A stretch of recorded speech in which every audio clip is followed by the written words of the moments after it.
friends, it is with great sadness that we come here together today as a community to share our memories and to say our words of goodbye to Sara Mittelman. The internment ceremony will be following the funeral. It will be at Mount Carmel Cemetery. If you wish to participate in the internment ceremony, please get in the procession line and put on your headlights and your blinkers and follow us after the funeral service.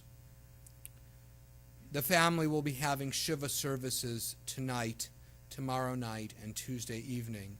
Sunday night, this evening, it will be at 8 o'clock p.m. at the home of Marie and Phil Kaufman, 3704 West 141st Street in Leawood, which is off Mission. On Monday night, it will be at 7 o'clock p.m. at the home of Marie and Phil. And then on Tuesday evening, they will be having a Shiva service with Sarah's community at Town Village. That will be at 5:30 p.m. and Town Village is at 4400 West 115th Street in Leawood. We will begin our service with Chazan Ben Yehuda chanting the 23rd Psalm in Hebrew.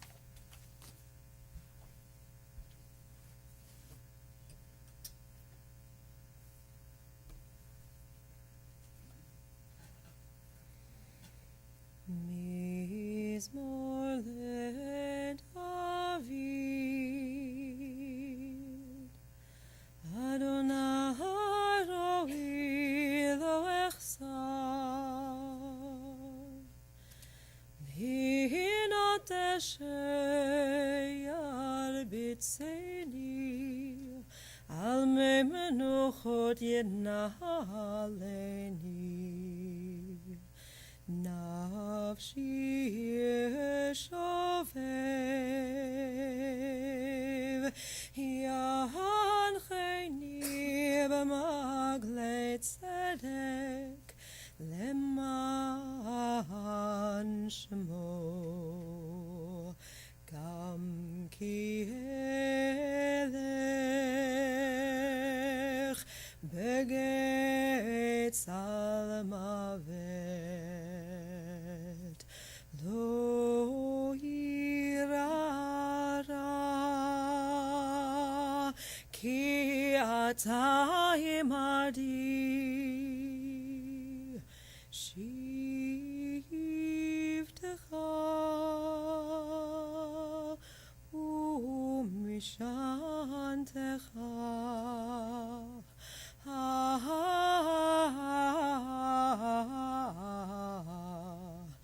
Hema yenachamuni, taroch lefanai shulchan, neged tzorerai, dishanta vashemen roshi, kosirevaya. Ach tov v'chesed yirdefuni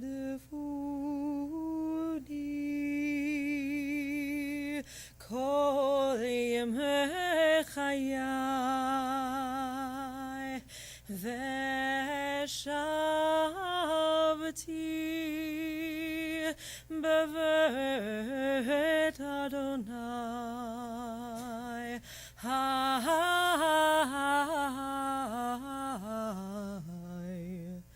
leorech yamim.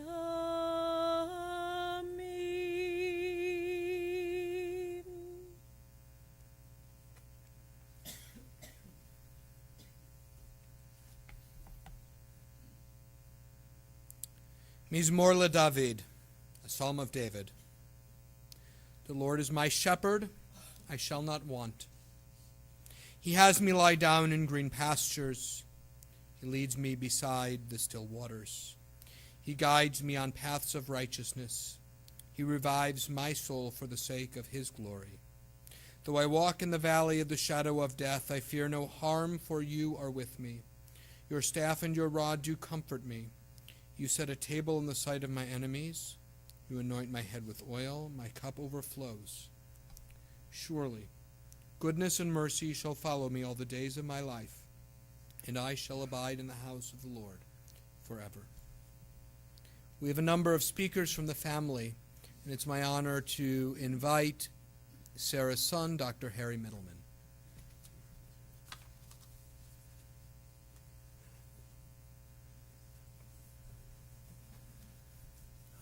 First, we'd like to welcome all of you. Didn't think I'd have difficulty this soon. Sara Mittelman. I think maybe an icon in the Jewish community here. Wherever we ever went, whether it was Jewish Community Center or the synagogue or anywhere else, people would flock into the area to say hello to her. I mean, I think any of us who can achieve that kind of loyalty over the course of our lives would suggest that we've accomplished something very positive. So our mom lived a long and mostly healthy life, 97 years. 97 years. She was fortunate to have a large, loving family around her locally and a supportive family out of town. We all wanted to make her happy, and Marie, my sister, was in charge of making that happen. But it was not always like that. There were many tough years. She was born in Police, Poland, as was my dad, a little town. In January 1940, on less than 1 day's notice, she had to decide whether to get married and leave Police, Poland with my dad, or stay. She decided to leave, and the very next morning, there was a quick ceremony at her home. And then the two of them left this little poor town outside of Krakow, Poland, with 5 of my dad's friends to begin their escape.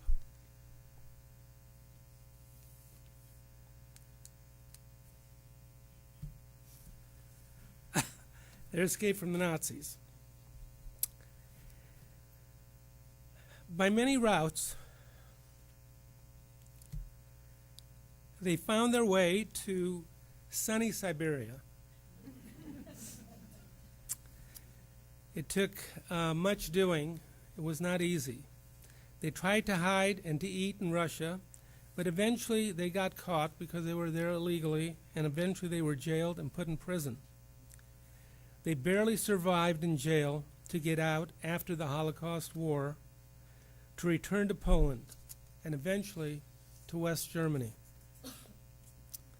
As for all Holocaust survivors, those were difficult years for my mother and my father.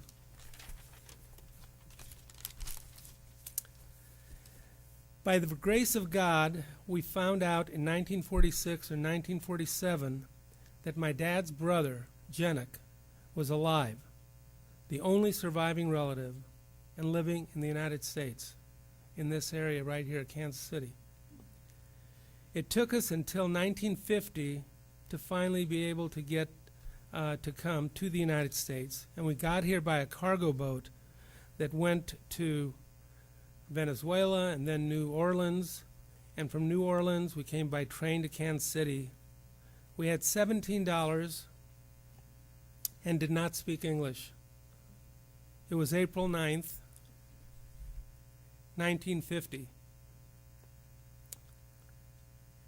Along those years in the 1940s, I was born in Russia, and Marie was born in a small town in West Germany. The 4 of us had a meager start. My dad swept floors at a furniture manufacturing company, Alexander's, and my mom started at the bottom of the ladder in a garment factory. I was placed into 2nd grade as a 9-year-old in school, a bit behind. Mom was so very proud that without an education for either of them, they eventually thrived in this great country of opportunity. My dad and Mom, my dad in particular, was just the biggest fan of the United States.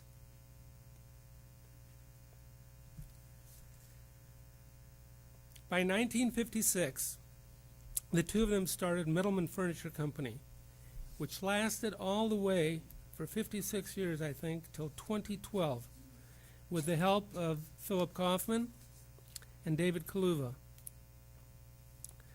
Mom and Dad were very philanthropic, and they were instrumental in building the second Holocaust memorial in the United States, which still stands at the Jewish Community Center.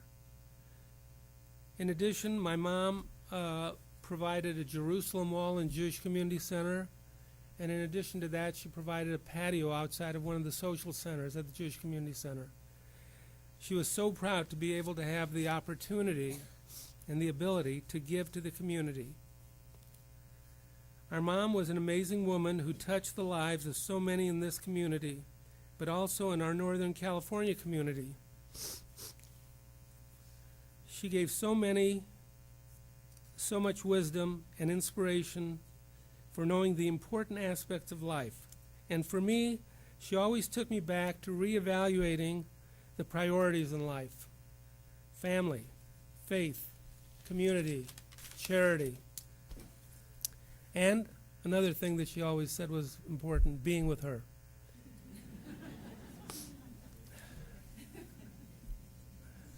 Brenda and I called her almost every day. She wanted every day. But she also gave a lot and was a best friend to me, but she became a mother to Brenda. Yeah.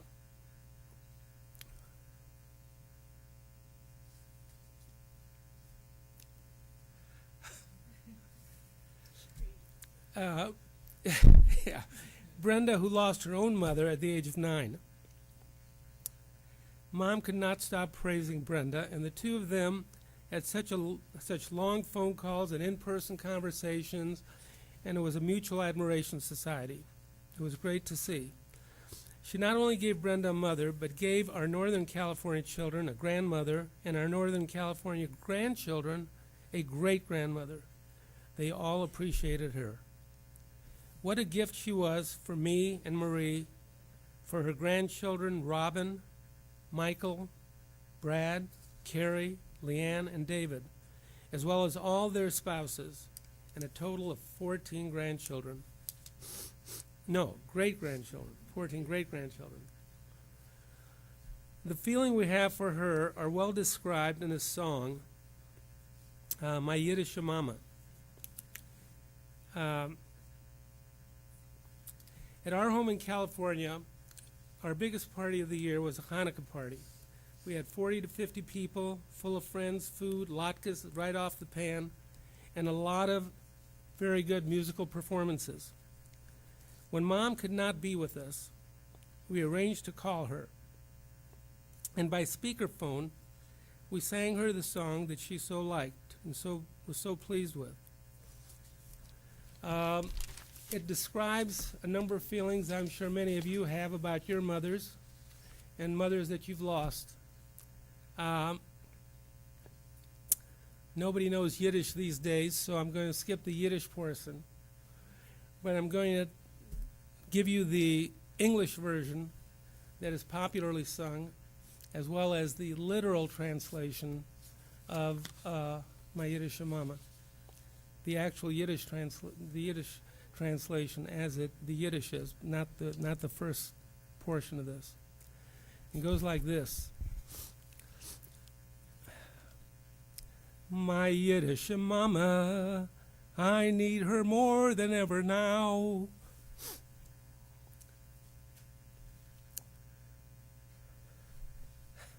My Yiddish mama, I'd like to kiss her wrinkled brow. I long to hold her hands once more as in days gone by, and ask her to forgive me for things I did that made her cry. How few were her pleasures. She never cared for fashion styles, her jewels and her treasures. She found them in her baby smiles. Oh, I know that I owe what I am today to that dear little lady, so old and gray, to that wonderful Yiddish mama, mama you mine. And the literal translation: my Yiddish mama, there's nothing better in this world. My Yiddish mama, oh, how tragic when she's gone. How beautiful and happy is the home when the mother's here. How sad and dark it is when God takes her to the heavens above. In fire, in water, she would go to save her child.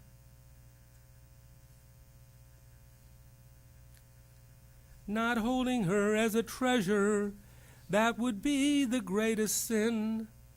Oh, how lucky and rich is the person who has such a beautiful soul that is blessed by God. Such an elderly Yiddish mama, mama you mine. Thank you.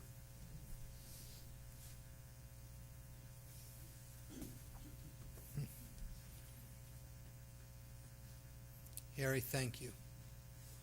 I'd like to invite Sarah's daughter, Marie, to share some words as well.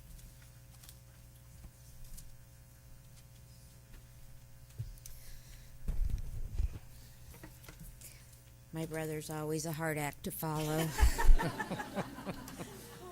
which I've been doing my whole life. But anyway,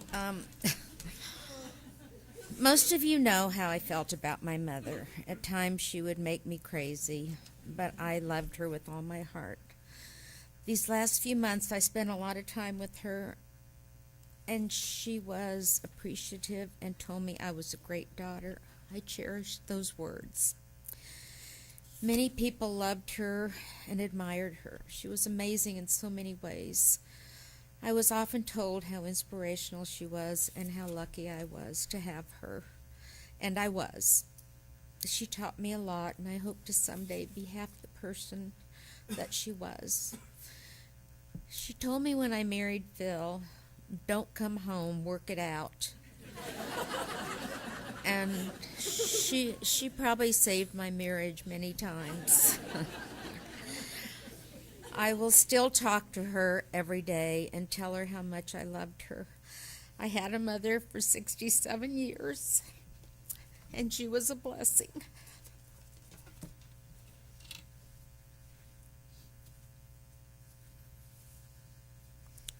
Thank you, Marie.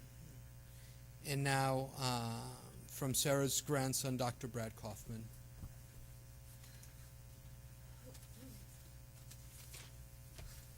I'm not sure I should bother to try.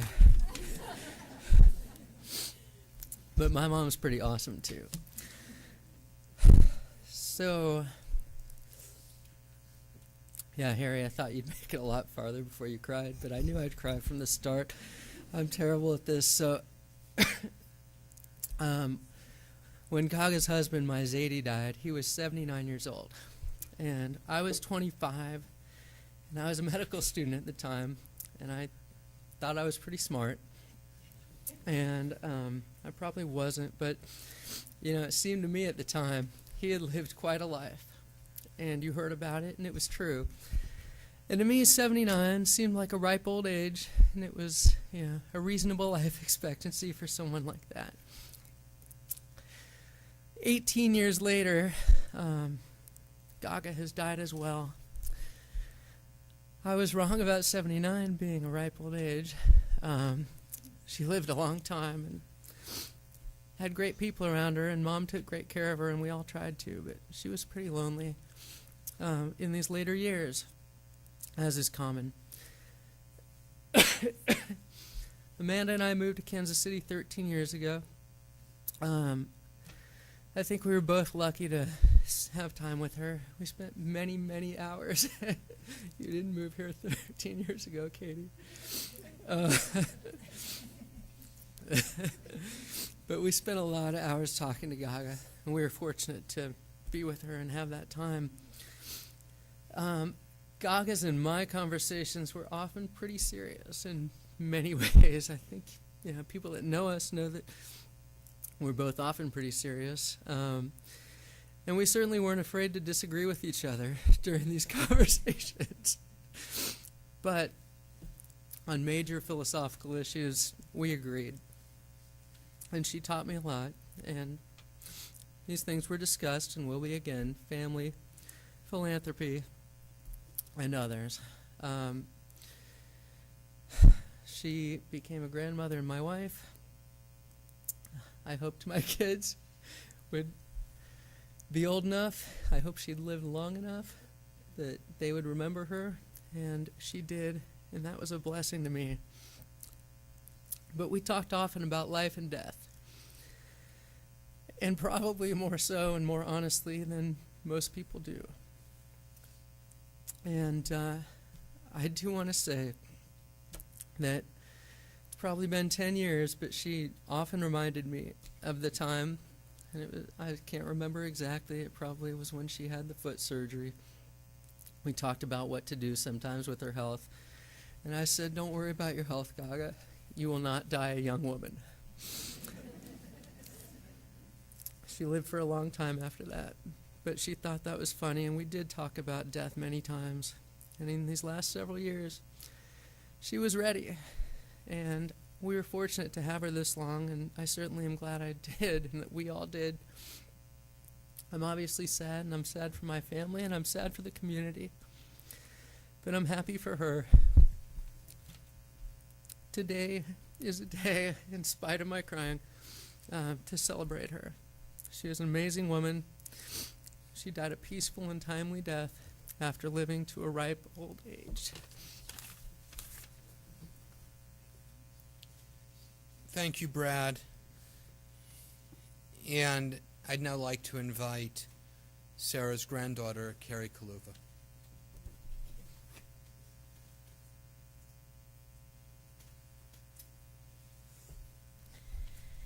Okay, it runs in the family, but we'll see, being the last, how I do. Although it wasn't always an easy task to help care for my Gaga, I know I was blessed to have her around for so much of my life, and I am who I am today because of her. She loved that I was following in her footsteps with volunteer work and giving back to the community. My involvement with Midwest Center for Holocaust Education will always mean a lot to me as I continue to help teach future generations to never forget what happened to my ancestors and our Jewish people. When I decided to begin working again last year, she couldn't have been happier that I was teaching in the preschool at Beth Shalom. After all, she considered Beth Shalom her second home. She was so proud of my job, and I felt so reassured by her approval. Okay. She called me her manager. And it was an honor to be able to help her with life's tasks as she became less able to do so herself, which was not so easy for her since she was so strong-willed and did not ever want to give up her control. I loved seeing her surprised look and smile whenever I popped in to visit her without warning. She loved having us visit, even though it was never enough. She could never get enough of being with her family. I think she asked us to eat with her every time we were there near dinner time. But she was so lucky to have her dear friends that she sat with at almost every meal who filled in for us when we weren't there. Making sure her order was right and even ordering for her because they knew what she liked. We will forever be grateful for her community that stepped in whenever she needed it. Even calling to check on her each morning. You know who you are, and even her drivers that took her to shul every Saturday. She thanked her God every day for all the good health and the life she was given, and I told her right before she passed that he answered her prayers again by letting her go easy when we all knew it was time. Sorry.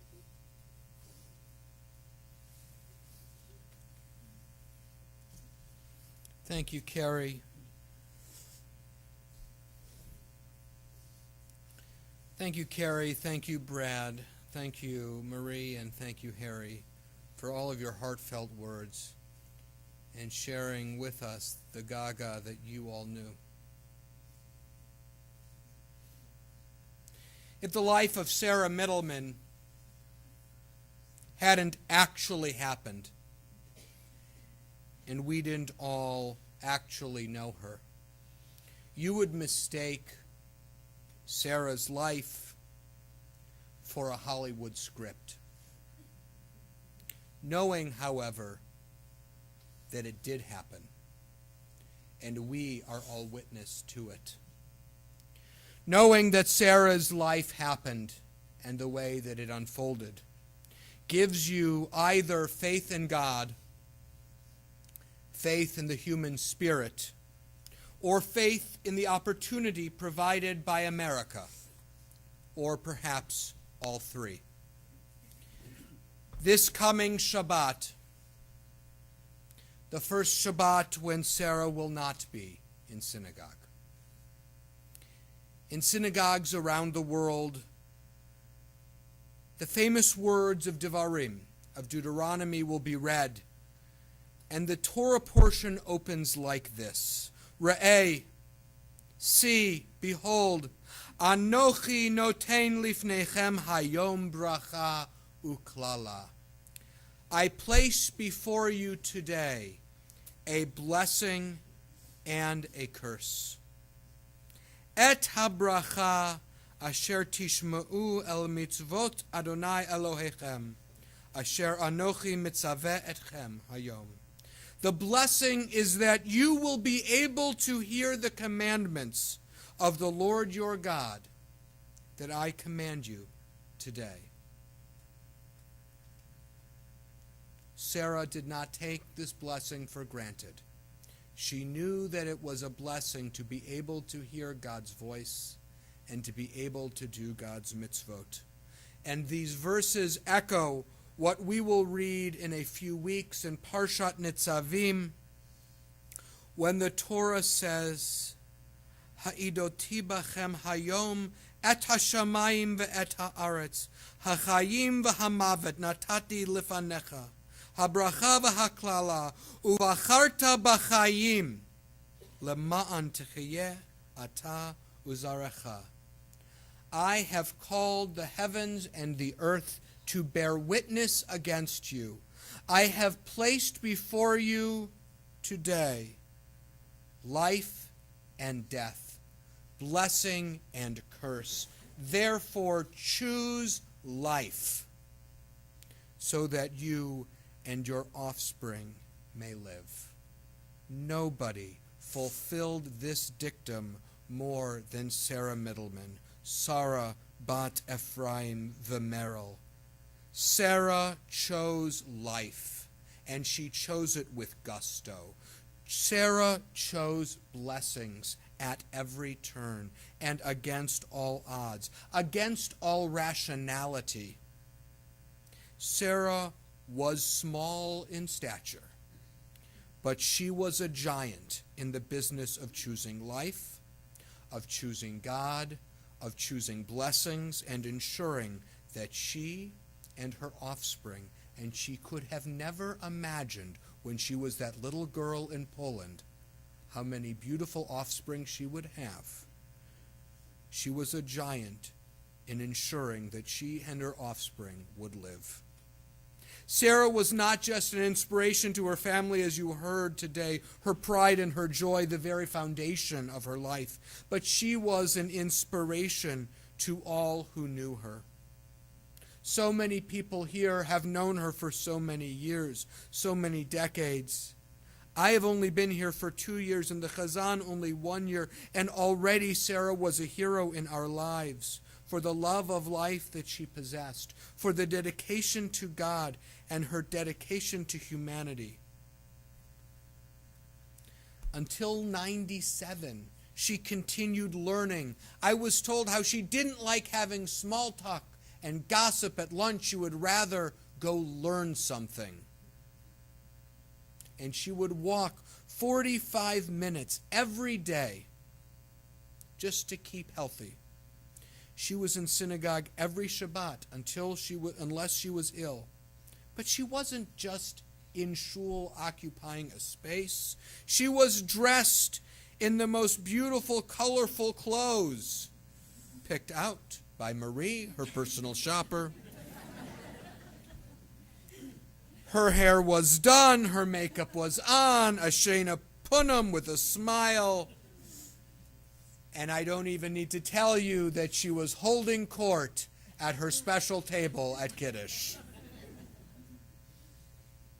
And when I would go visit her at Town Village, as I told the family last night, she was the mayor.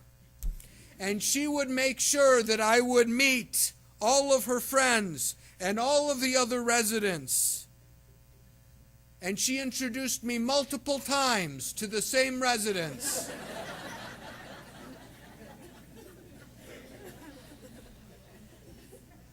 And I know that I am not alone. Look around this hall today. This hall is filled because of the blessings and the life that Sara chose, not just for herself, but for everyone she knows. Her son Harry tells me that I am not the only rabbi in this boat, that his rabbi in California, who would see her for the Yom Tovim, had the same experiences with Sara as we did here. Beautiful smiles, good Yontiv rabbi, and oozing life out of every pore. She was an inspiration to so many, a good friend to her peers, a pillar in the community of survivors here in Kansas City, and an inspiration to all who knew her. As her son Harry spoke about, she grew up in a little town in Police. Did I pronounce that correctly? In Police, Poland. She was dating Israel, Izzy as he was known here. And Izzy said to her, Sara, if we're going to be able to escape the Nazis, we're going to have to leave the next day. And I will leave with you or without you, whether we are married or whether we are not married. Well, they had a wedding ceremony the next morning, as we heard, and they fled, jumping on and off trains, hiding in the forest, making their way behind the lines of the war into Russia. Uvacharta b'chayim, you will choose life. In Russia, she and Izzy had no money at all, and they created a small business trading goods for goods, handling, as it's called in Kansas City. Flour in this town was traded for vodka in that town. Vodka in that town was traded for sugar in another town. Sara was part of a group of men and her. And somehow along the way they had baby Harry, Herschel as he was then known. And Though Russia was fighting against the Nazis, the very Nazis that wanted to kill Sara and Izzy, they were there illegally. So Harry was put into a Russian orphanage, and they were jailed. And when the war ended, they managed to get out of jail. They were able to reunite with Harry by the grace of God, and they made their way to a DP camp in West Germany. And it was here that they had Marie, and their little family began to take shape. Both Sara and Izzy lost nearly everyone in the Holocaust, in the Shoah. They were waiting to immigrate to the land of Israel when miraculously they discovered that Izzy's brother, Jenik, as we heard, was already living here in Kansas City.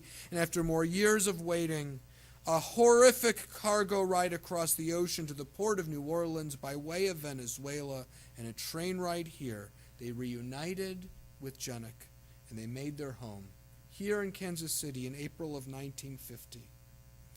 Neither Sara nor Izzy spoke English. With just an 8th grade education, she found work, first making buttons, then upgrading to a seamstress. Izzy started sweeping the floors in a furniture company, gradually learning how to attach springs to furniture, but before you knew it, By 1955, the two of them had an upholstery business, and then a furniture business, and then it was Mittelman Furniture, an American success story, if ever there were one. Sara was not the June Cleaver, 1950s housewife. She was working like mad with her husband, trying to build a business and build a life. I'm sure it couldn't have been easy as a child in that home. But she and Izzy were doing it for her children and for her grandchildren and for her great-grandchildren. Sara would take Marie shopping, buy new dresses, copy the pattern, give Marie the handmade version, and return the original.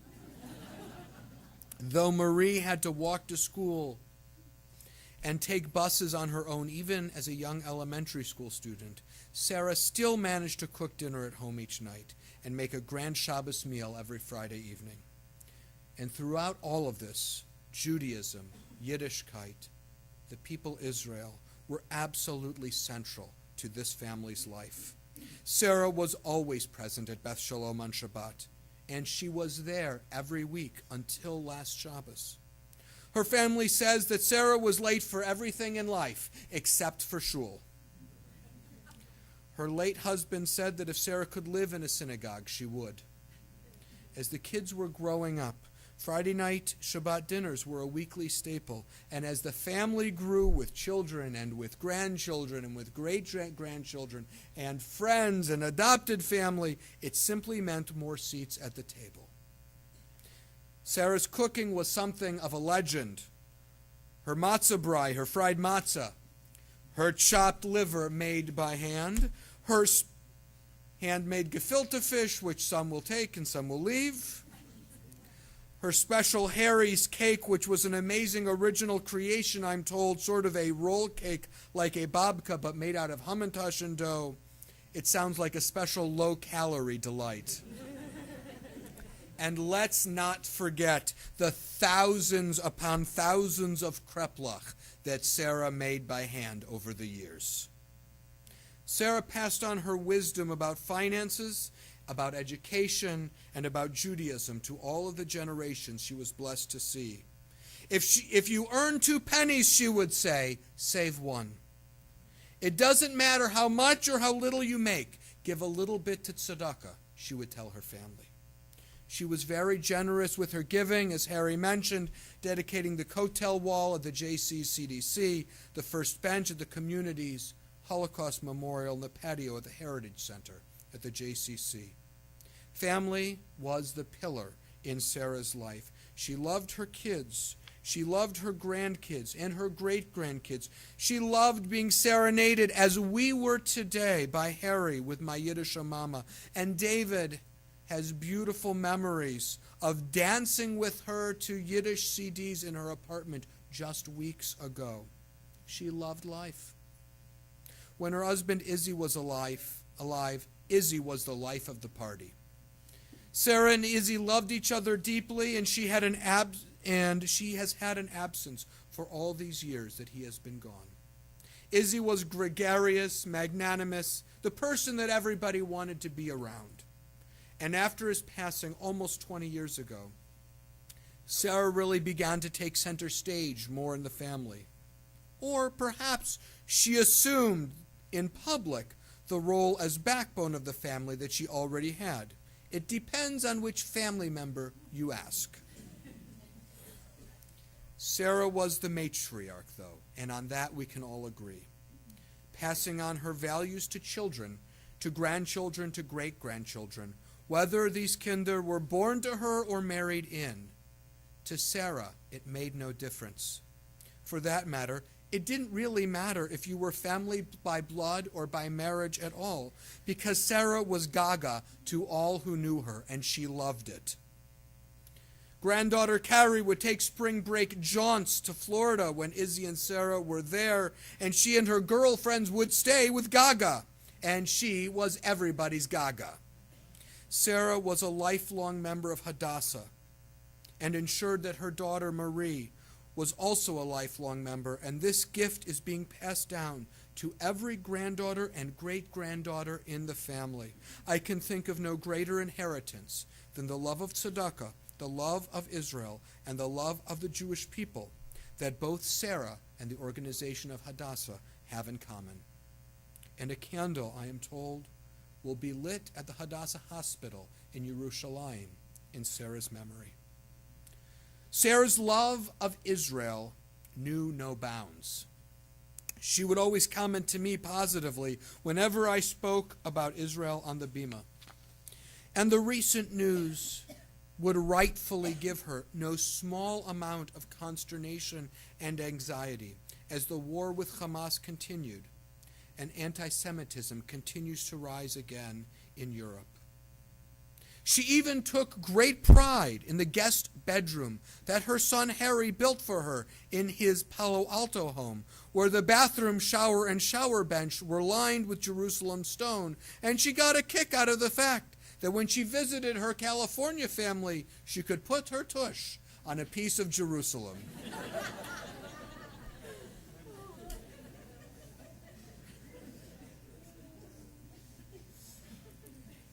I began these reflections on Sarah's 97 years with the teaching from the Torah.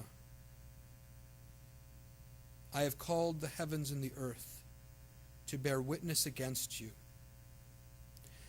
I have placed before you life and death, blessing and curse, and therefore choose life, so that you and your offspring may live. These were not only lessons for Sarah, but these are lessons for us. These are lessons for us, those of us who are still alive and wish to bring blessing to her memory.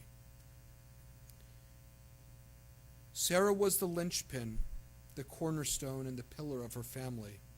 So you, her dear family, must make every choice to stay together, to celebrate together.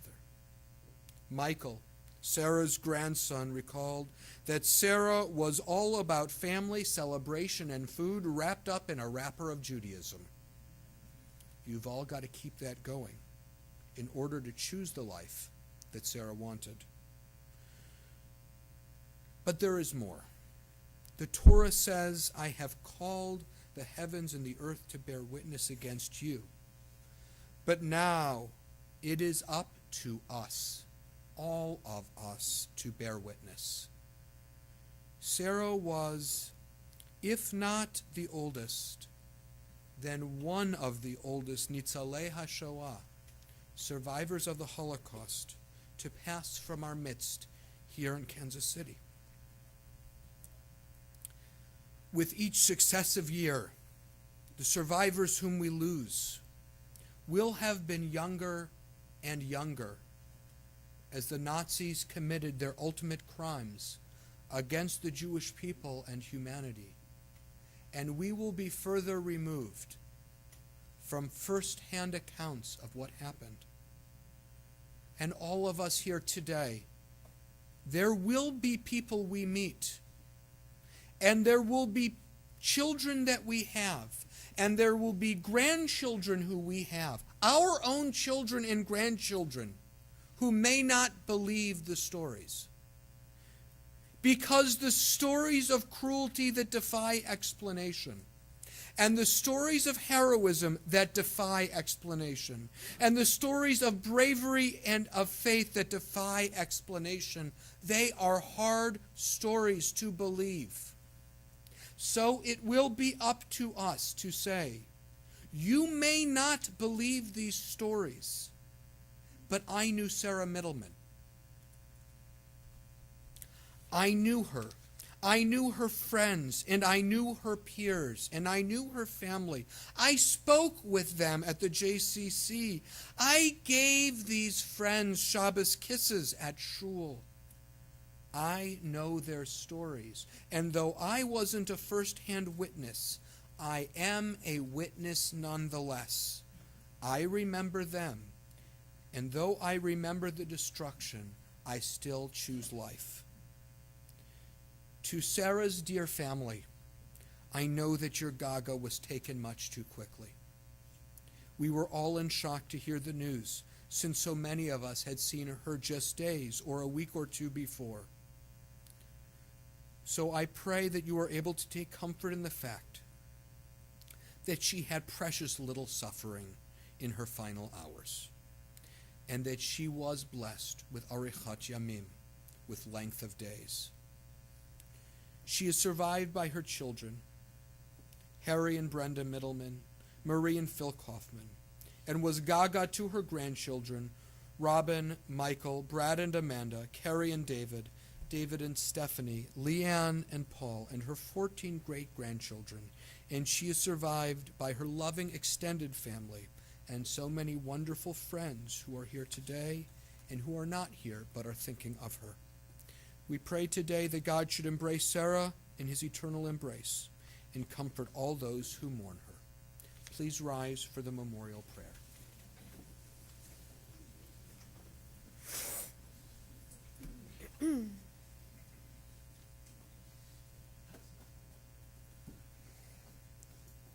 El male rachamim,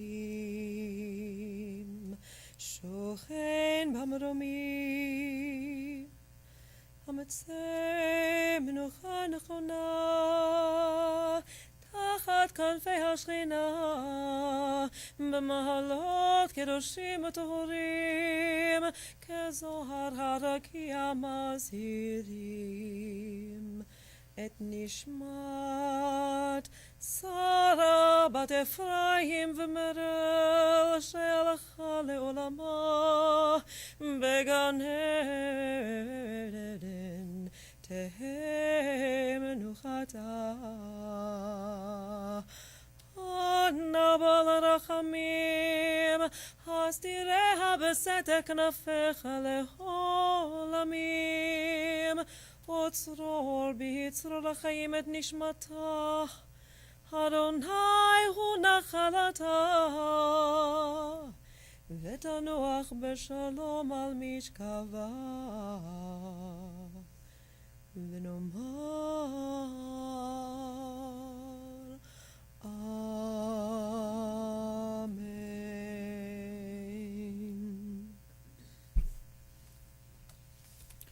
Dear God, exalted and full of compassion, grant perfect peace in your sheltering presence among the holy and the pure. To the soul of Sara Mittelman, Sara, the daughter of Ephraim and Merle, who is gone to her eternal home.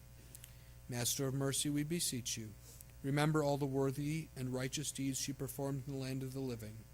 May her soul be bound up in the bond of life. God is her portion. May she rest in peace, and let us say, Amen. Have those serving as pallbearers please step forward.